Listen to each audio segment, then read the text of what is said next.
Welcome back to another episode. I am very excited today. I have a very special guest with me today, and it's going to be, we're going to have some great conversations. I have Brian Will with me today to talk about some very sales and mindset oriented stuff. Brian, thanks for being on the show. Brad, I appreciate you having me on Hammer and Grind. I'm excited to be here today. This will be fun. Awesome. Let's. I like to start. Just give me a little bit of a background. I know you've owned multiple businesses. You do a lot of sales and negotiation type stuff. Give us a little intro into who Brian is and where you're at now. Brad, I like to tell people I'm one of the most unconventionally educated guys in business I've ever met. I'm the guy who failed out of high school at 16, managed to graduate, but with like a D+ average. Got kicked out of the house, had to join the military. I know you were in the Marine Corps. I did 4 years Air Force, 4 years Army. Got off active duty, tried to hold a job, couldn't get one, kept getting fired, so decided to start my own business. And I went into the landscaping business because at the time I was 21 and figured anybody could mow grass and dig holes. And built that company up to about 7 franchise locations over 8 years. And as I like to say, it did really well until it didn't. And that one collapsed, fell apart on me. Lots of good lessons in that first big failure.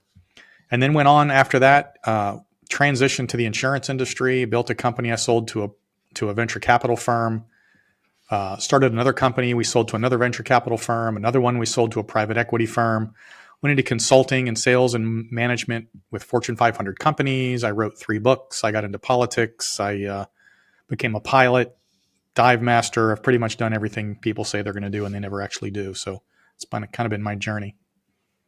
That's awesome. Now you got my ears perked because like everything you've talked about are things I've either wanted to do or been down the same road. So you got me started right from the get-go. You mentioned about your landscaping business collapsing. Can you share a little bit about that? Like what was that? What happened with that? Not specifics, but what went on with that? Yep. So I got started when I was 21. I was in the Army National Guard at the time. And no clue what I was doing. Like the title of my book is How to Succeed with No Money, No Education, and No Clue. And that was exactly me. I didn't know what I was doing. Nobody was helping me. I didn't have any money. But I just went out and I figured it out and I did it and I struggled. And the first challenge I had, and I see this with a lot of young entrepreneurs, is as I started becoming more successful and my income started moving up, I moved my lifestyle up at about 110% of my income. So I was always 10% behind the 8 ball. And the problem was when I was 28 or 29 at the time. And the 2 mistakes I made is that I had one client who represented about 80% of our business. It was a multifamily commercial installation company building apartment complexes all over the Southeast. And we were the landscape company and I was doing, 6 or 7 projects at a time. And, I thought we were good.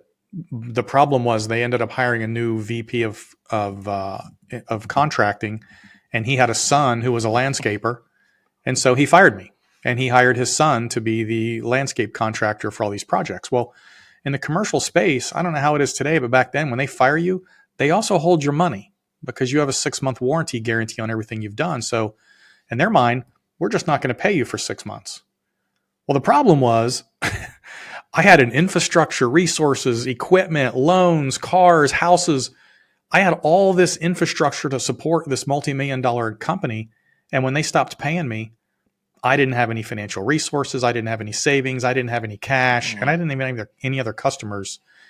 And when they withheld that money, I bounced 130 checks in 1 month. The bank shut my accounts down. My vendors all sued me because I couldn't pay them. I literally had to sell every single thing I owned in this world, right down to my furniture, to get enough cash to pay people off so that I could be broke and start over again. I like to tell the story. I sold all my furniture. Christmas comes. I've got a wife and a 2 or 3 year old daughter at the time. My mother comes to visit and she's like, "There's no place to sit. Where's your furniture?" And I'm like, "Mom, I had to sell it. I got a 3-year-old. I got no business. I got no money. Everybody in the world's got their hand in my pocket right now. I'm broke." So she goes out and she says, "Well, for Christmas, I'm going to buy you furniture." So she bought us furniture for Christmas. They went home and guess what I did? Sold it. I sold the furniture because I had to have money. I didn't need a place to sit. I had to feed my kid, right? So 2 things we learned. Never, ever, ever get so deep into one client that if they fire you, your entire world can fall apart. Because if that's what you've got, you don't have a business, you have a job. You have a job with an enormous liability that has the ability to take you out.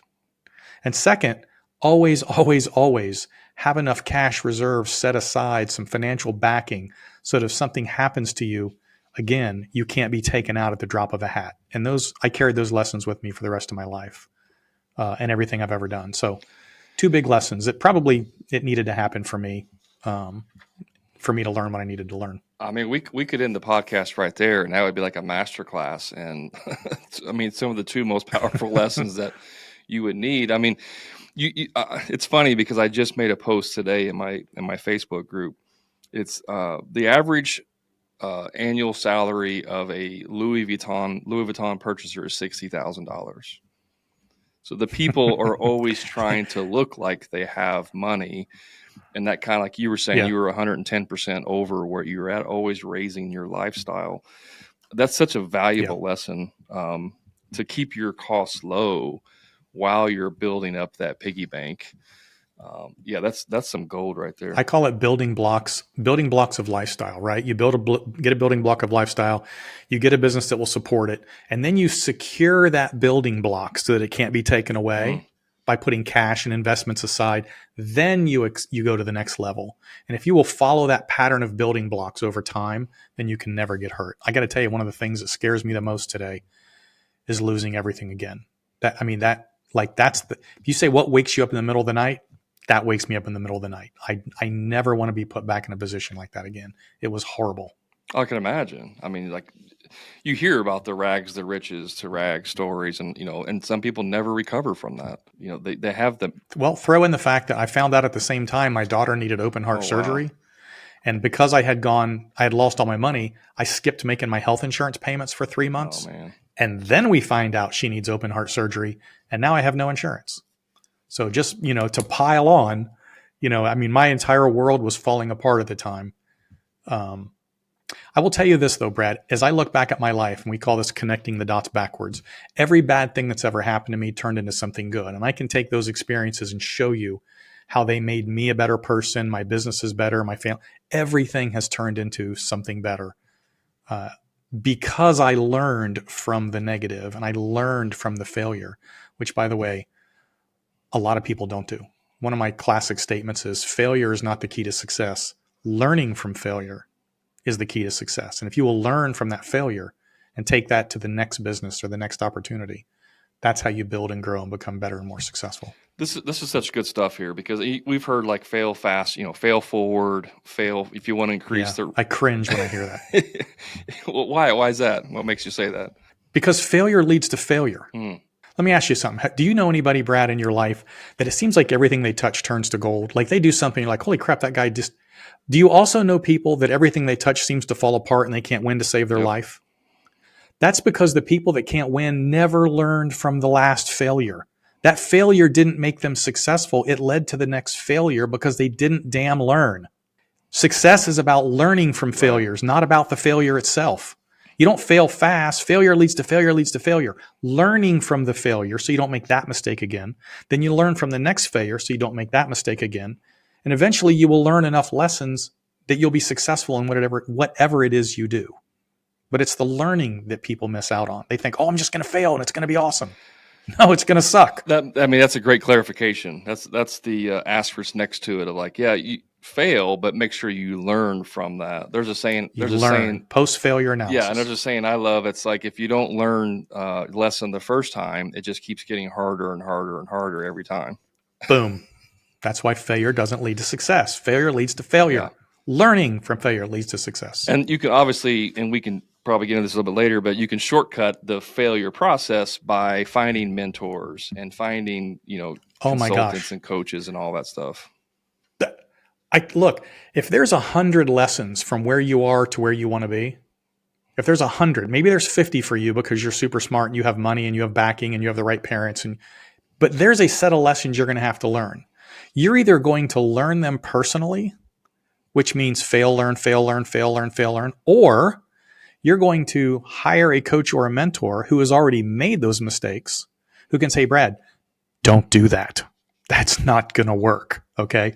I did that. This is what's going to happen. Then I did this and that worked. If you will do what I tell you, you will avoid and skip all those mistakes, avoid and skip all those learning lessons, and significantly accelerate your time to success. But people say, oh, I had a guy say, well, I can't afford it. I'm like, oh, but you can afford to fail for the next 2 years, right? I mean, that doesn't even make any sense if you think about it. No, that's one of the most that's probably the biggest challenge I have with talking with contractors is it's not an expense, right? Like getting coaching, Right. buying a course, even buying a book, spending $12, $20 on a book, that's not an expense, that's an investment.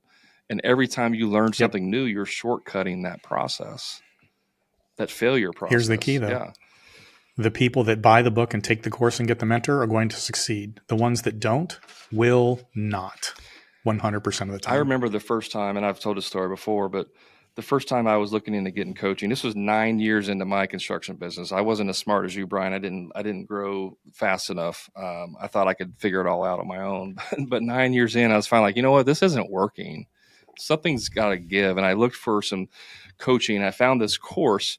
I found this guy that was doing like a 2 hour marketing course. You know, you pay some money and then you jump on a Zoom call, and it was $67 was the cost for this Zoom call. And I'm like, this $67 better be worth it. Like this guy better deliver because this is a lot of money. Like I remember having that conversation in my head, and then that $67 I've spent, way, way, way more than that since then. But that was the catalyst. Like, I mean, just this year, what's that? in everything I've done, I paid in just this year, and everything that I have done in my past, and I've done a lot. I paid one guy $5,000 for a day, another guy $4,000 for a day, another guy $1,500 for a day. I joined another course for $35,000. I joined another course for $4,000. Even coaches have coaches. Absolutely. You know, Tim Cook runs Apple. I have an Apple phone. He has a coach. Nobody knows that. In fact, if you ever run into a guy named Dave Meltzer, Dave is a CEO coach to 3 of the Fortune 50 CEOs in this country. So the guys running billion-dollar companies have coaches. And here we are as young entrepreneurs thinking, I'm going to do it all myself, when the smartest people out there have a coach. You're singing to the choir here. I mean, I agree with you 100%. I'm getting ready after the first year to join a $20,000 mastermind just because of, I know the value of what that's done for me in my business. But I want to shift gears a little bit because one of the things that you talk about and one of your books is talking about sales and negotiation skills. So roll us into that. Like what's Yep. so important about sales and negotiation that we need to know about?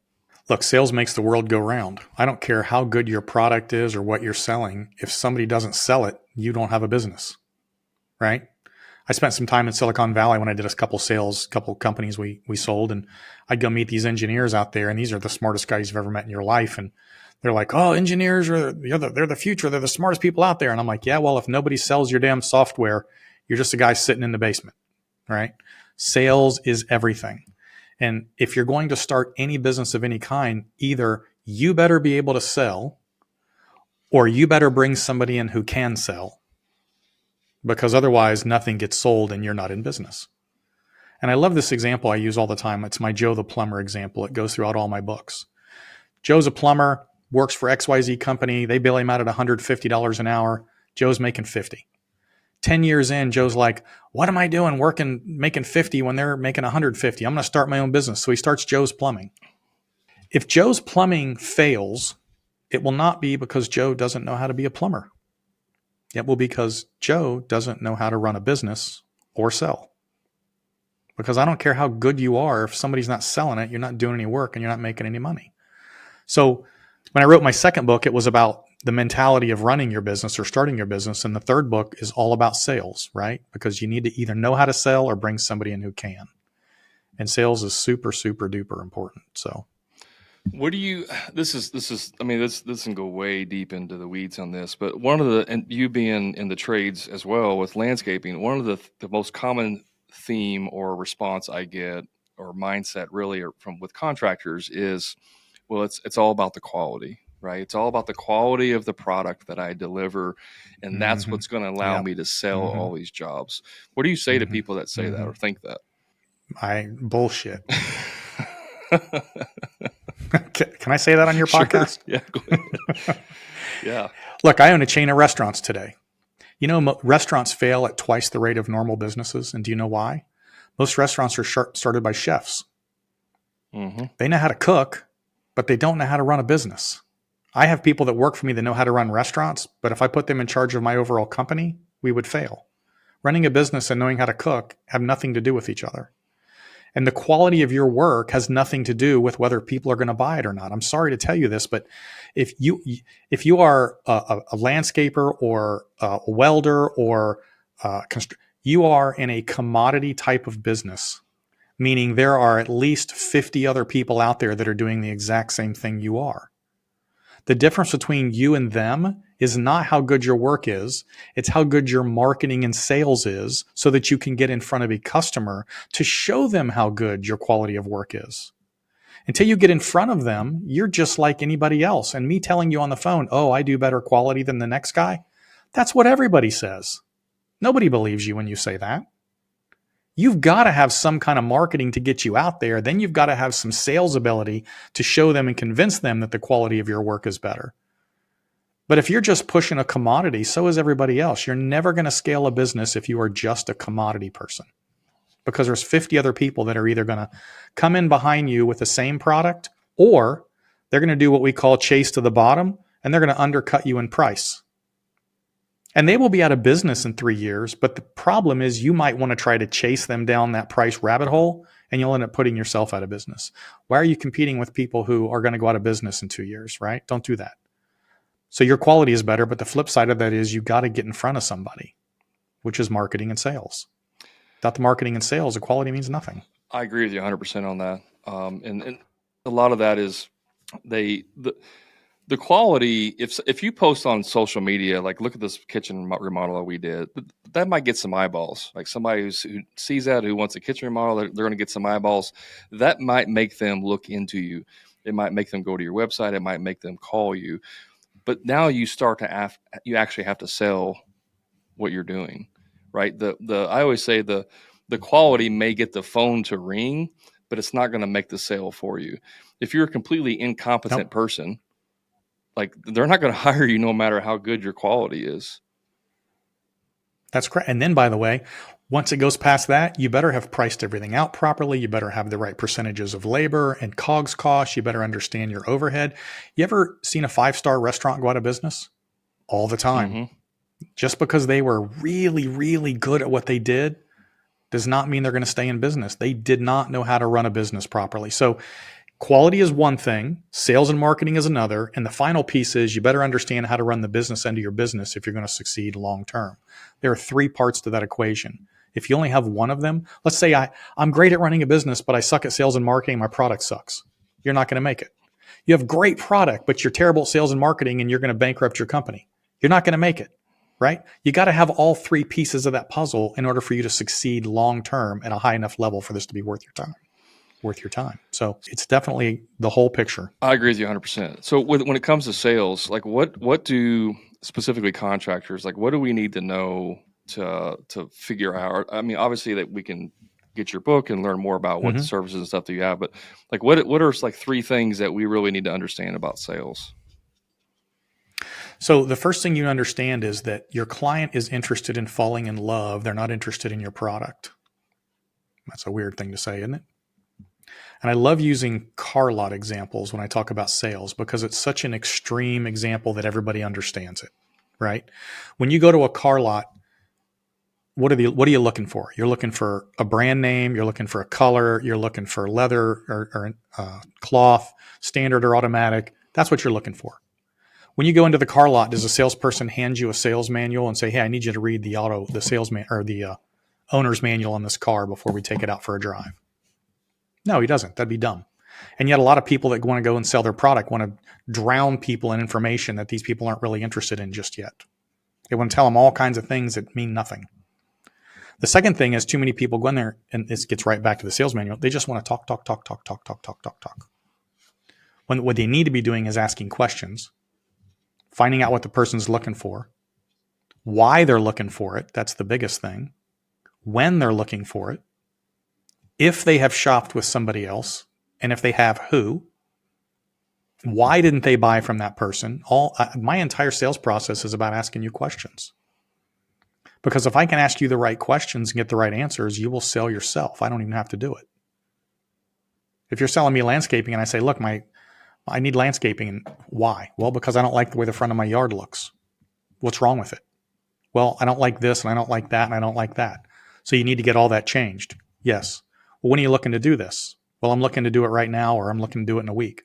Well, have you shopped with anybody else? Yes, I've gotten 2 other quotes. Why didn't you go with them? One of them was expensive. How much was expensive? It's $5,000. Okay, well, I'm going to quote under $5,000. I just did a reel on this yesterday, interestingly enough. What is it about the plan that you liked and what didn't you like? Well, I liked this and this and I didn't like that and that. Gosh, now I know what I should sell them because I know what they like. Do you have anything in mind that you're thinking about from a plant perspective or a tree perspective? Well, I was thinking I like this, this, and this. Now I'm going to put a plan together based on what they want. Selling is about asking questions and building in your mind what you're about to sell them or what they're about to buy, because you're going to resell them everything they just told you they wanted. And that's a really deep subject and it's tough to get into in 2 minutes. But the key to selling is asking questions. What, when, why? Who have they shopped with? Why didn't they buy? Answer those questions and you can sell them almost anything. And again, I agree with everything you said there.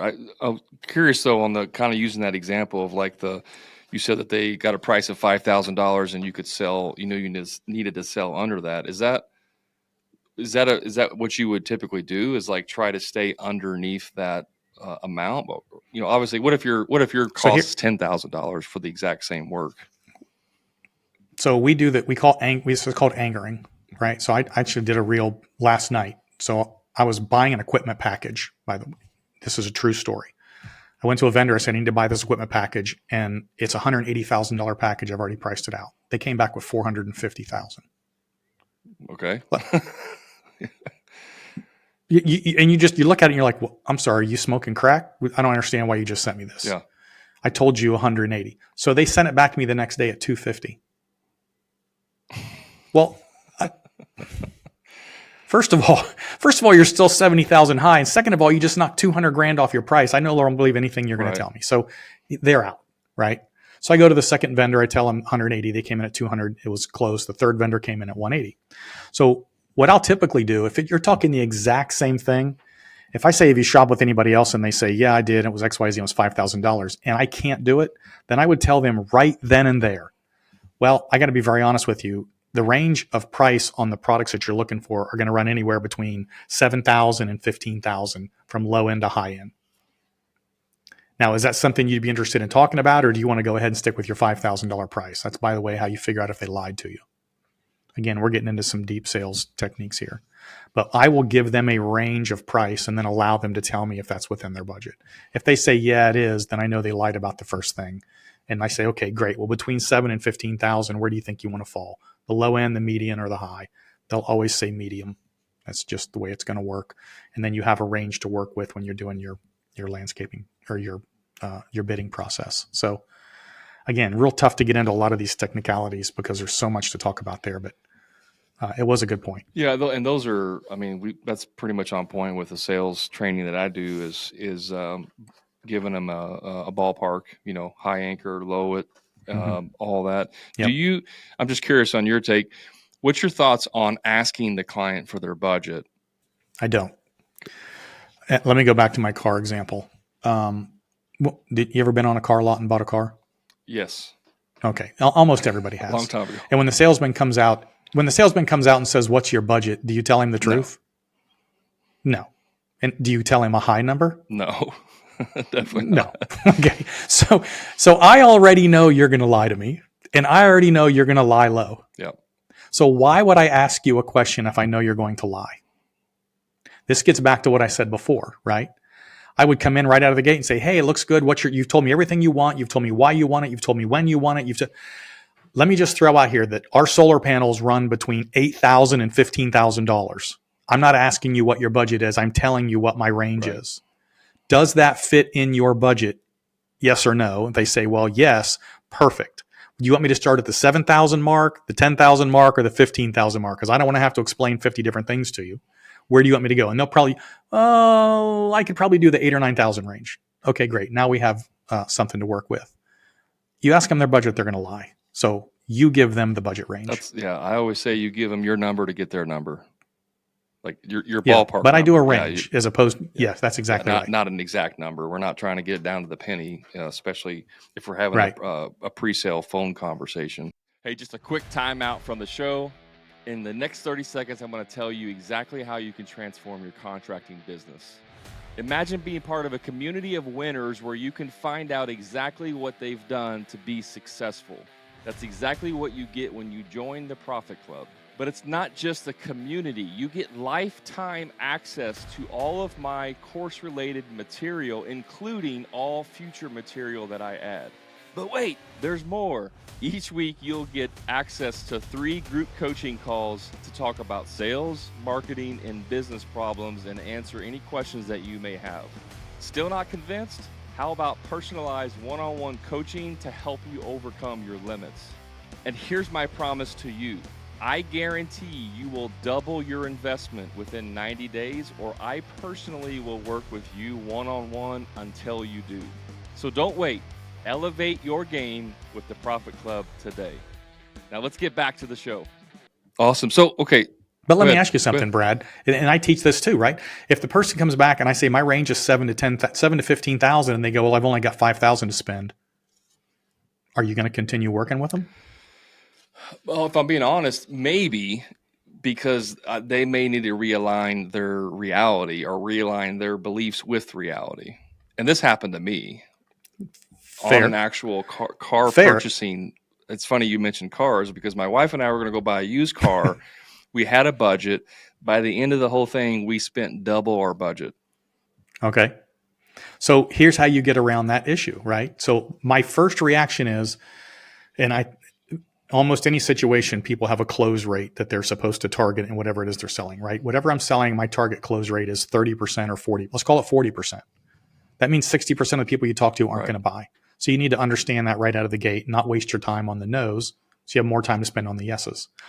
But if you do that and you say my range is 8 to 15, and they go, "Well, I'm really looking for 5," and I said this a minute ago, I'd say, "Well, I got to be very honest with you. I can't do it for 5. My low end is 7. So if we can work with the 7 or 7 to 8, we've got something we can work with. I can help you. But if not, there's nothing I can help you with."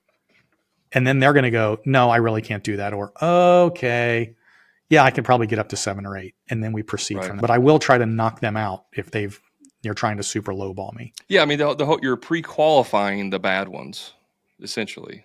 Yes. And then working exclusively with the ones that are either really good or on the line of potentially being good or potentially being bad. And I tell sales managers, how much time do you want your salespeople to spend on clients who aren't going to buy? Well, they don't want them to spend any time.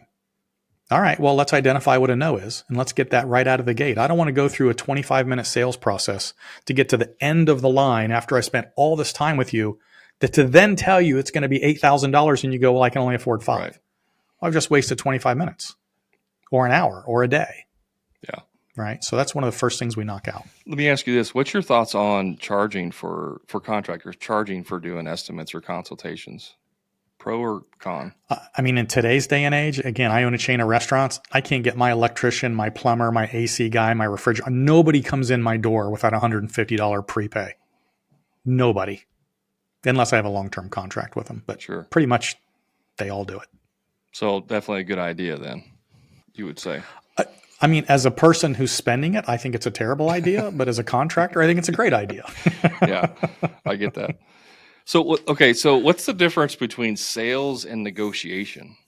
Nothing really. Every sale is a negotiation. Every negotiation is a sale. Sales is, look, you sold your wife on marrying you. You sell your kids on going to bed early. You sell everything you do in life is about sales or negotiation.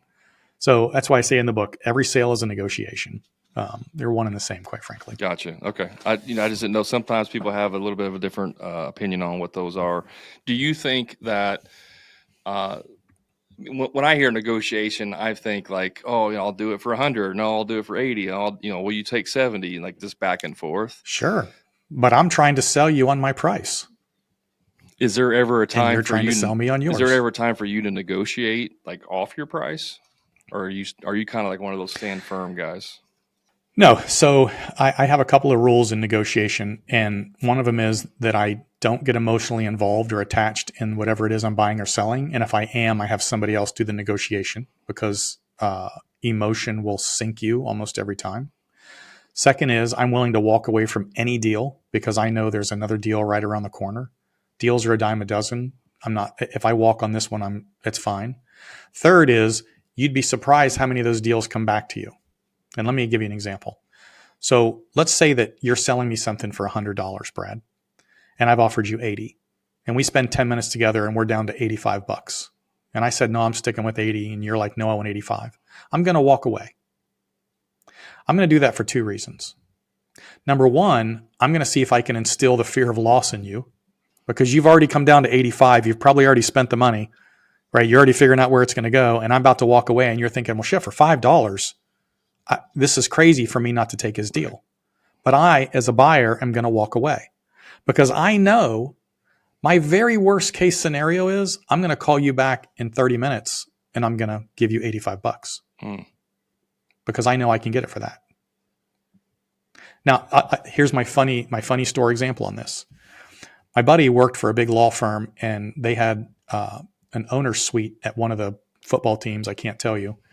And when the Super Bowl came to town, he got 2 Super Bowl tickets to the suite out in Arizona. So we got these 2 tickets to go to the Super Bowl. I have a couple million frequent flyer miles, so we flew out to Arizona for free on me, and he provided the 2 tickets. Well, we get there. Neither one of our teams were in it. And I was supposed to go to China the next day to visit my daughter. So I was stressed about the China trip and he wasn't feeling good. And we get to our hotel room, we walk in and there's a slip under the door that says, we'll buy your tickets for any amount of money. Bill says, let's sell the tickets. And I'm like, let's do it. So I call the guy up and he goes, well, how much do you want? And my buddy Bill's over there. He's on the computer going, they're going for $12,000 on StubHub. I said, $12,000. The guy goes, I'll give you $10,000. I said, nope, we're already here. We'll just go to the game. Thanks, hung up. My buddy Bill's like, you just turned down $10,000 for 2 free tickets? I said, he's going to call us back. He's like, he better call back. So he calls back in 10 minutes. I was like, hey, call him back. I'll give you $11,000. I said, no, $12,000. He says, all right, I'll give you $12,000. I said, great. Meet us outside outside the hotel. I go out there to meet him. I swear to God, this is a true story. Guy shows up. He goes, I only have $11,000. He was trying to get me on the fear of loss because he's got $11,000 cash in his hands. I said, yeah, I'm not interested. I'll just go to the game tomorrow. I walk back in the hotel. My buddy Bill's like, are you out of your freaking mind? I'm like, Bill, he's going to call back. He goes, he better call back or you owe me $5,500 for that ticket. 10 minutes later, a guy calls back. He goes, I got $12,000. I said, if you don't have it, you're not getting the ticket. He goes, I got $12,000. Guy shows up 10 minutes later, gives us our $12,000. He walks away with our tickets. I got a flight back home. We went home and watched it on TV. He was trying to get me on the fear of loss, but I was willing to walk away from his deal knowing he would come back. So we played a game. You know, he was a good negotiator, but so was I. But that's just a game. I was willing to walk away. He was trying to play the fear of loss. At the end of the day, I won that one. Could have gone either way. I might have watched the game the next day, but most of the time that wins. I would say you had most of the leverage in that negotiation. I had the tickets. I'm more interested in how the guy knew you were there and how he slipped the paper. Did he do every hotel room in that hotel, or? Yeah, they must have had a deal with the hotel because there was a slip under every door in the hotel. That's a good story. I mean I think that goes to the saying of like sell like you're independently wealthy and you don't need the business, right? Like obviously you can walk away. What about if you do need the business? Like this, you do need this work. Does that change the dynamic?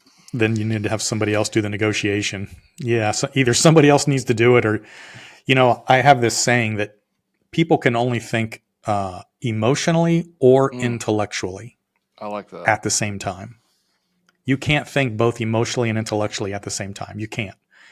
Whatever decision you're making is either an emotional decision or it's an intellectual decision. And the problem is most people operate in an emotional state, and that's why they make bad decisions. The best negotiators, if you see them, they're like Cool Hand Luke, man. Nothing bothers them. It's just like, whatever, this is the deal. That's because they're operating intellectually. So if you desperately need that business and you're in that negotiation, right? Hey, if you need it, take it. But at some point you need to stop yourself and go, listen, I gotta self-analyze here. Is this an emotional decision or an intellectual decision?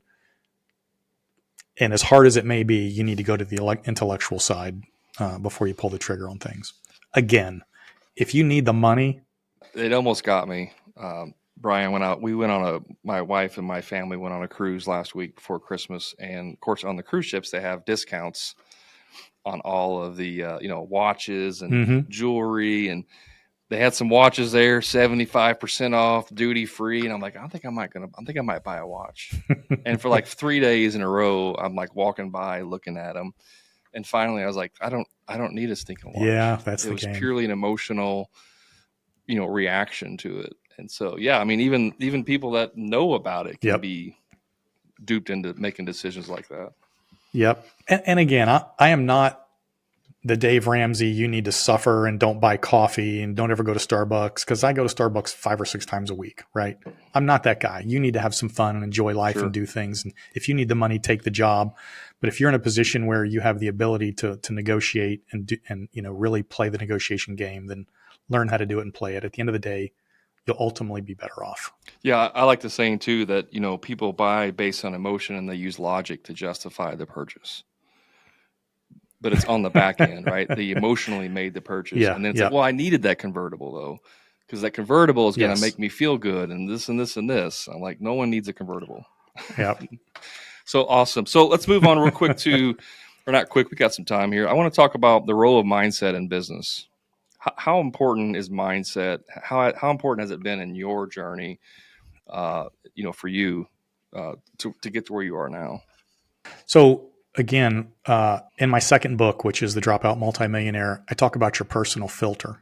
And I go back and ask that question I asked a little bit ago. Do you know somebody who's always succeeded at everything they do and somebody who fails at everything they do?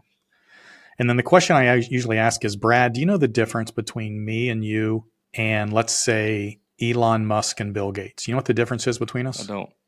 We're all 4 men. The only difference is the way they think versus the way we think. That's it. They think at a completely different level than we do. And it's not that they're super geniuses. If you've ever read Malcolm Gladwell in his book called The Outliers, it's just that they think differently. They've learned to think differently. They've exposed themselves to different things, and it's caused them to think in a way that allows them to achieve at the level they achieve. By the way, back to coaching and mentors. And I also like to say that the only difference between you today and you 5 years from now. So I say, tell me what you want. Tell me where you want to be. Tell me what your life looks like in 5 years. Not your wife, your life. What does your life look like in 5 years? And I will tell you the difference between you today and you 5 years from now is the books you read, the people you associate with, the podcasts you listen to, and the information you put in your head. That's the difference. If you're hanging out with drug dealers, you'll be a drug dealer. If you're hanging out with multimillionaires, chances are you're going to find a way to get into a deal to make $1 million. That's the reality of it. So that personal filter, by the way, is a product of every bit of information that's ever gone in your head. From the time you were born and your parents told you things that came from their parents and their education. And then you went to school and your teacher started telling you things that came from their education, their parents, and their friends. The kids you played with that started peer pressuring you, telling you the way you should think, that came from their parents, their teachers, and their friends. All the way through high school and college, your professors, you get a job, the people you work for, you get married, your wife tells you what to do. Everybody in your life, and that creates billions and billions of contact points, has pushed information into your head. And it's created this filter that's in your subconscious. And that filter accepts and rejects information as it comes at you in real time without you ever thinking about it. Another book by Malcolm Gladwell is called Blink. So your brain is accepting and rejecting information.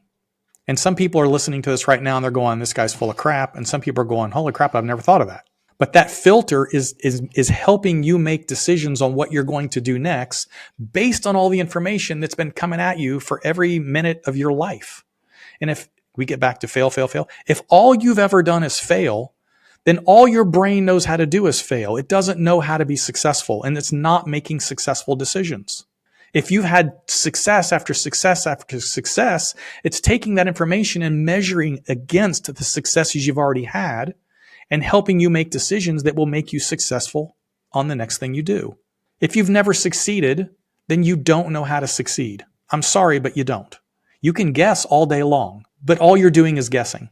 So if you've never had success, you don't know how. And if you don't know how, then you need to find somebody who does and have them help you make those decisions based on their success filter. And if you want to overcome all that negative or loss or whatever it is in your head, you got to overwhelm your personal filter with information. Overwhelm it with books, podcasts, association, hanging out with the right people, and you will become the information that you put in there. Too many people don't get that. I don't feel like reading. Okay, well, don't expect anything to ever change. Like, I don't know what to tell you. We go to college for 4 years to read books to be a better person. You didn't go to college? Fine. I didn't either. I failed out of high school. I got probably 300 books on my bookshelf. My daughter's like, Daddy, you have a lot of books. I said, honey, those aren't books. That's my brain. Literally everything I think has come out of those books. If you read my books, they're a combination of Robert Kiyosaki and the E-Myth and Malcolm Gladwell and Napoleon Hill, and it's everything I think is a product of everything I've stuck in there, and that's why I seem to think that I'm successful.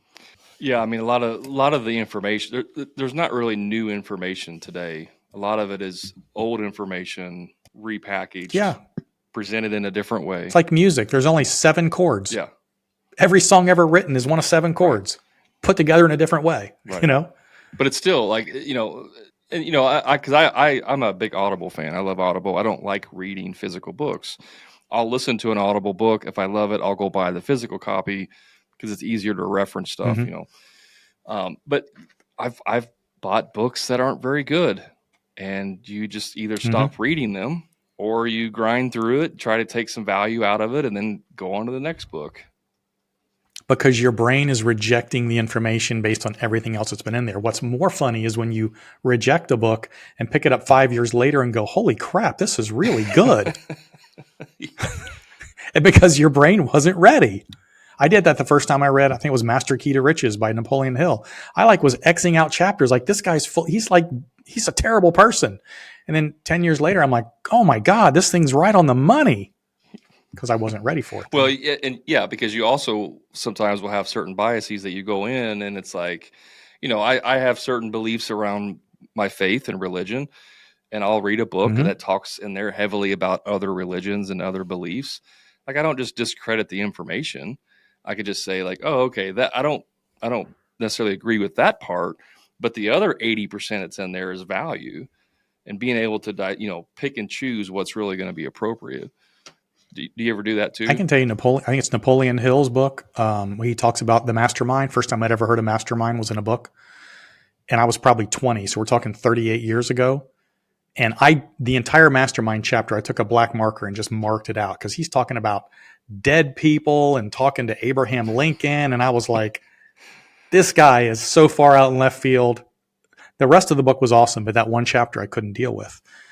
And today I understand the concept of the mastermind when I didn't understand it then. Back then I just thought he was sitting in his room talking to dead people. So it sounds like and I agree with this, like we're going to be at different points in our life at, 5 years from now, 10 years from now, and information is going to hit us differently. So it sounds like you're saying we got to be completely open-minded to the information that we're receiving. But how do you know what's good information and what's bad information? Because sometimes bad information is wrapped in good information. Yeah, so I talk about this a lot when we talk about hiring coaches and mentors, right? So there are so many people out there that are social media influencers that pretend to be coaches. Please, God, don't listen to them. You can only teach what you've done. And if you're looking for somebody to put information in your head, you better be damn sure that they've done something along the lines of what you're trying to do successfully so that they can help you make successful decisions, right? So you got to vet people. You got to vet books. And yes, sometimes part of it will be good and part of it will be bad, and that's okay. But that gets back to your own filter, right? If your filter isn't right, then it's going to accept or reject the wrong information. It also gets back to the coaching and mentoring. I hate to say this, but again and again and again, but find somebody who's been successful at doing what you want to do. And by the way, for your audience, there are 3 types of coaches. You ever heard this? Go ahead. There is a technical coach. In other words, if you're running a solar panel installation company and you're trying to figure out how to put solar panels on the roof of a high rise, I cannot help you. That is a technical person. That's a technical coach that can come in and go, you need to do this, pull these permits, do this. That's a technical coach. There is a relational coach.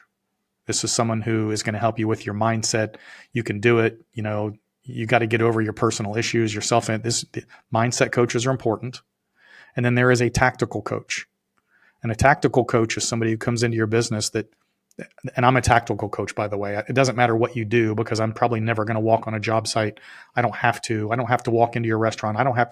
I can look at your P&Ls and do P&L analysis with you and show you how to run the business end of what you do. From historical P&L analysis to reverse engineering goal setting to creating better sales and sales processes and sales tracking systems, that's tactical.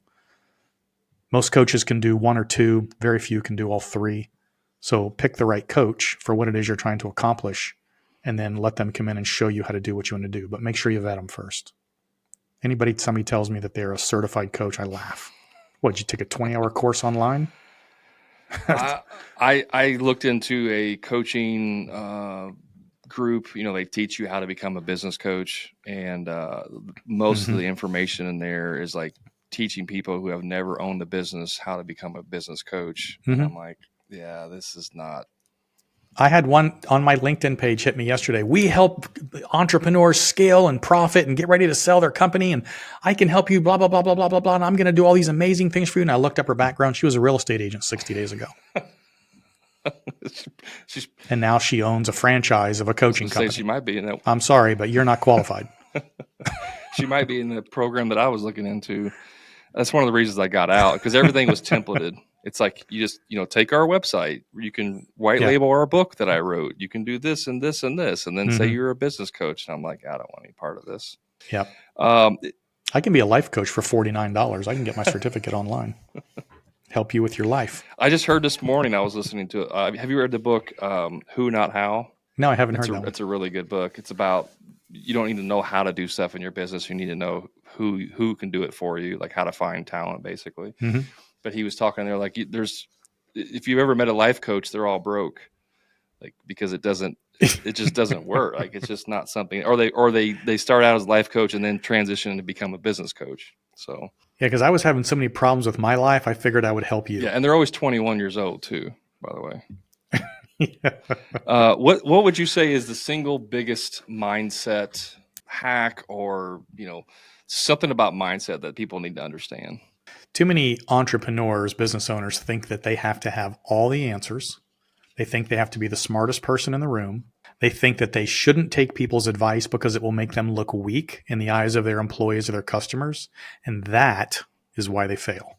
You need to be smart enough to understand that if you've never done it successfully, you don't know what you're doing, that you need to hire people that are better at doing it than you are.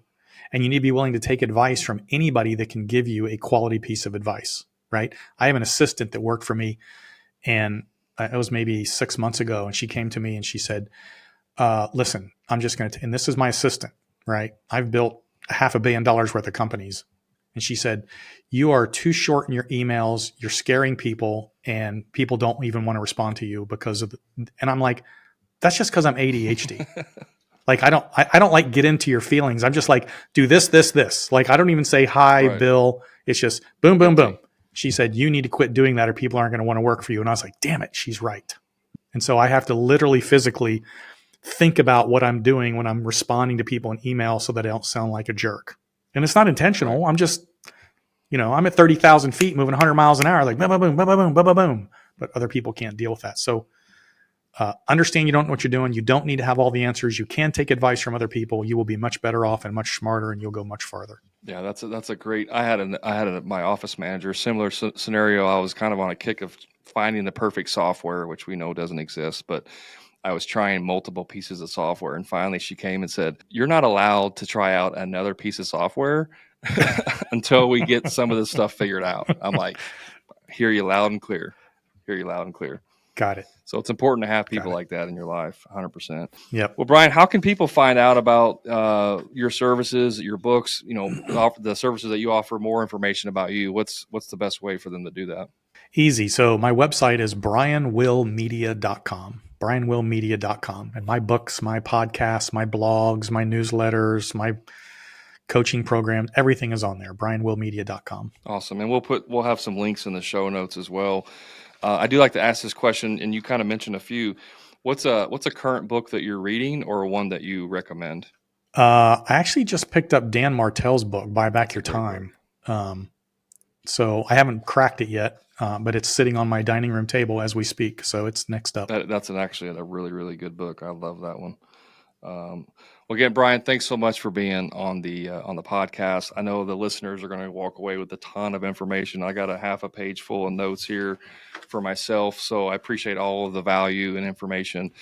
Guys, if you want to hear any of the other episodes that I've done, you know where to find me on the social media, TikTok, Instagram, Facebook, YouTube. You can just search for the Hammer and Grind podcast. And remember, until next time, profit is not a dirty word.